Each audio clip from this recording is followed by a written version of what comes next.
Have you ever imagined waking up in a place where even the strongest armies refuse to enter? A place so dangerous that entire kingdoms mark it on maps with a single warning: certain death. Well, that's exactly what happened to Kale. In his previous life, Kale was an experienced survival expert. He spent years exploring forests, mountains, and dangerous wilderness. But during one expedition, a sudden rockslide sent him falling into a deep ravine. As darkness swallowed him, he thought it was the end. But when he opened his eyes again, he was alive. The first thing he noticed was the suffocating heat. The second was the massive trees towering above him. And the third was the pain. Kale slowly sat up and looked around. This wasn't any forest he had ever seen. The trees were hundreds of meters tall, their branches completely blocking the sky. Before he could understand what was happening, memories suddenly flooded his mind. A boy, a noble family, a large mansion, cruel laughter, betrayal. The body he now occupied belonged to a 12-year-old boy named Kale Ashburn, the youngest son of a noble house, and just 3 days ago, his own family had abandoned him in the middle of the Forbidden Jungle. The reason? Because they wanted him dead. As the memories settled, Kale's expression darkened. The boy had never done anything wrong. His only crime was being born to the wrong mother. After his mother's death, his uncle saw him as a threat to future inheritance, so they arranged an accident. No witnesses, no evidence, no body. The jungle would take care of the rest. Kale clenched his fists. He had been given a second life, and he refused to waste it. But before he could think any further, a strange sound echoed through the forest. Rustle, rustle, something was moving nearby. Kale immediately dropped to the ground. Years of survival experience kicked in. The sound wasn't human.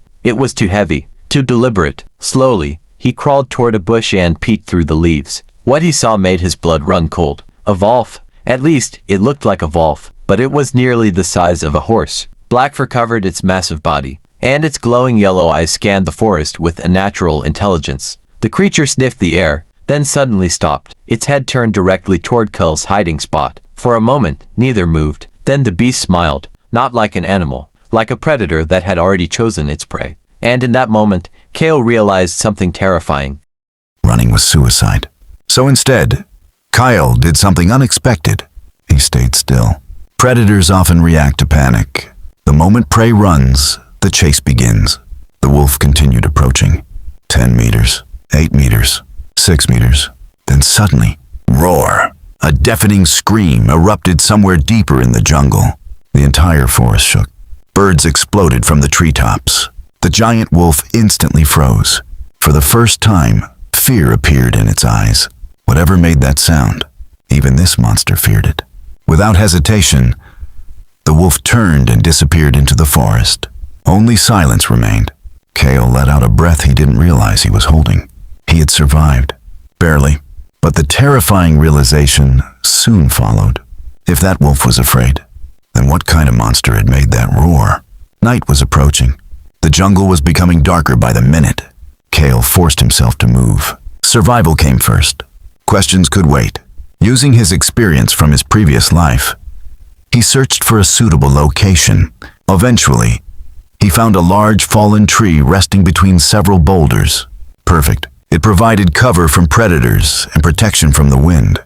Using broken branches and giant leaves, Kyle quickly created a primitive shelter. Not comfortable, not safe, but better than sleeping in the open. His stomach growled. Food was the next problem. While searching nearby, he discovered several berry bushes. Normally, eating unknown berries was extremely dangerous, but after careful observation, he noticed birds feeding on them, a good sign. Still cautious, he ate only a small amount. Hours passed. No dizziness, no pain, no poison. For now, he was safe. As darkness swallowed the forest, strange noises began echoing everywhere. Howls, growls, screams. Things moved through the shadows beyond his shelter. Some sounded enormous. Kyle remained awake most of the night. A single mistake could mean death. Just before dawn, exhaustion finally overcame him. But then, a faint blue light appeared nearby. Kyle immediately opened his eyes. The light was moving between the trees, slowly, almost as if it was searching for something, or someone. Curiosity battled against common sense. Every survival instinct told him to stay hidden. Yet something felt strange about the light. It wasn't threatening. It felt inviting. After several minutes of hesitation, Kyle carefully stepped out of his shelter. The blue light floated deeper into the jungle, then stopped, as if waiting for him. Kyle narrowed his eyes. In this place, blindly following mysterious lights was probably a terrible idea. But his instincts told him this was important. Taking a deep breath, he followed it into the darkness. Completely unaware that this decision would change the course of his entire life, the mysterious blue light drifted silently between the giant trees. Kale followed from a distance. Every instinct told him to be careful. In a jungle where horse-sized wolves existed, blindly chasing glowing lights was the kind of mistake that got people killed. Yet the light never behaved like a trap. It moved slowly, almost as if it wanted him to keep up. Minutes turned into hours. The forest grew stranger the deeper he went. Trees became larger. The air felt heavier. Even the sounds of animals disappeared. It was as though the jungle itself was holding its breath. Then suddenly the blue light stopped. Kale froze. In front of him stood a massive tree unlike anything he had ever seen. Its trunk was wider than a castle. Its silver leaves glowed faintly in the darkness. Ancient roots spread across the ground like rivers, and at the base of the tree sat a young girl.